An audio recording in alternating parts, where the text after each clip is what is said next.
The AK, probably the most overpowered weapon in all of Rust, at least in the right hands.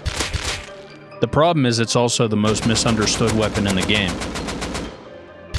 But before we begin, a whopping 67% of you guys are unsubscribed, so if you could subscribe and like this video, that would really help me grow my channel. But let me talk about who this video is actually for, so you're not confused. It's definitely not for the person that started playing this week, has twig floors, wood doors, and their primary weapon is the instruments in their hand. If you're new, learn a bit and then come back. My tutorial will always be here for you to watch. This video is definitely for the guy that researches basically every item in the game, but honestly just refuses to come out of his base with anything worthwhile. It's definitely for the player that's got a pretty decent spray, but just doesn't have the first few shots nailed down, or has way too high of a sensitivity. I myself had this exact same problem until I tweaked a couple of things in my game. To prove it to you, this was my AK spray 2 years ago. He's dead. Versus my AK spray now. And lastly, the people with awesome bases that are stacked and they have a ton of guns, but they only go out full metal Tommy because they swear up and down that they will never be able to spray the AK. Stop the cap. Usually you folks that do this are really high hours, and you know what? I've known a lot of you, so I'm gonna help you out. To start, all you have to do is click modded, type in ukn.gg and find medium 3. Find the section that says targets and then click default. Put a laser and an 8x scope on your gun.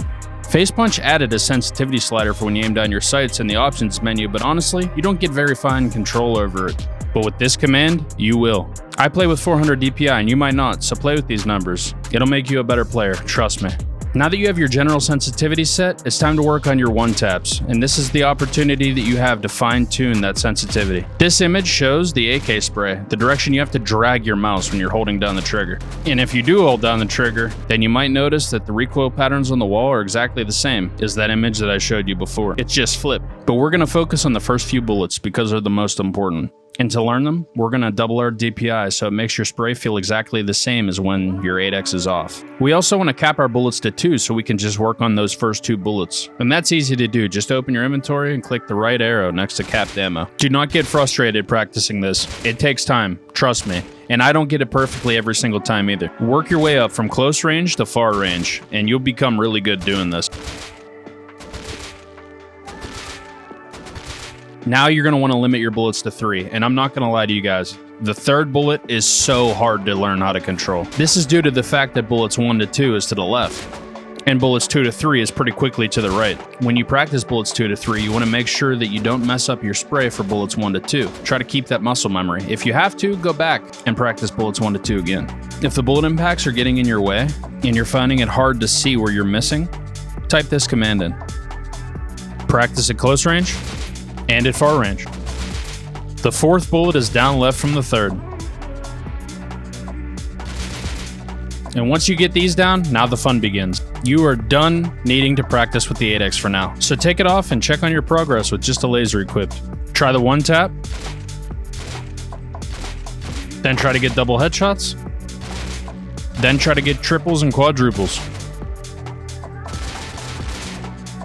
You might wonder why you haven't seen me use a holosight yet, and that's because if you can use a laser and a scope, then you can definitely use a holosight. That's because the holosight reduces aim cone, or the spread of bullets that happens when you fire a gun in Rust.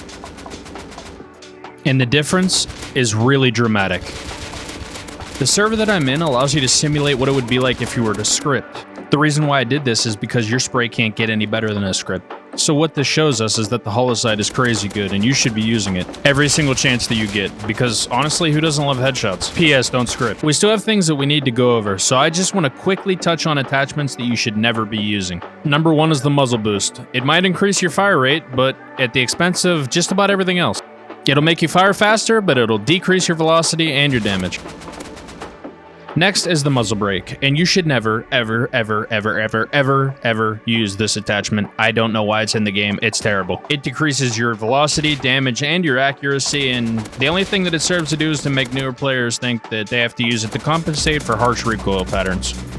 Next, we got the Swag Daddy Money 16x scope. The only thing that this attachment serves to do is to make everybody think that you have the godliest AK spray in all of Rust. And the only thing that you're going to manage to do by using it is to break your arm and your wrist. But let's talk a little bit about good attachments. The 8x is awesome. The flashlight, that's obvious. Everybody needs one. The laser reduces aim cone. The silencer does make you have to aim up a little higher, but it is completely quiet. You have to basically be next to somebody to hear them firing with it. And you can't see the bullet trails. Plus, 9 times out of 10, when you want to fight with one, somebody says something like this in chat. The only reason why I haven't covered movement yet is because, honestly, you have to learn to crawl before you walk. Moving and shooting, I promise, it will come naturally to you. But it's more important to understand where the bullets go and why they go there. When you get to a point where you feel comfortable standing and shooting, you should start working on your moving and shooting.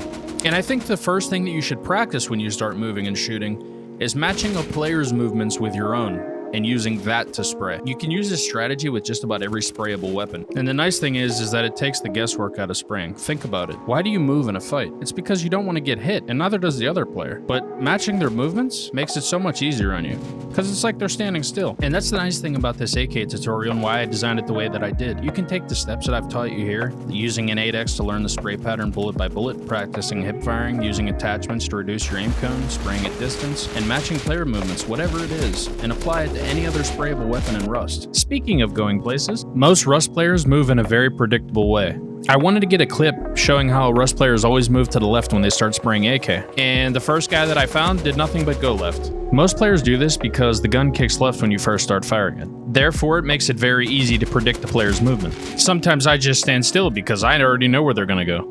It's also very important to learn hip fire. Your spray is identical when you're hip firing and when you're not. Just like your sprays are identical when you're aiming long range or short range. And when you get really good at it, your close range shooting is gonna be crazy good. A lot of monitors these days have crosshairs built into them, but mine doesn't. So I use a program called Crosshair X. They have no affiliation with my channel, but honestly, I love this program, so I'm gonna keep telling people that I use it. And if you watch my last video about the MP5, well, Ern, a developer of the game, has already said that this isn't gonna get you banned. Having good aim is definitely a great feeling, but it will only get you so far. Remember to play smarter, not harder. And until next time, my name is Blaze, and this is the way that I train with AK.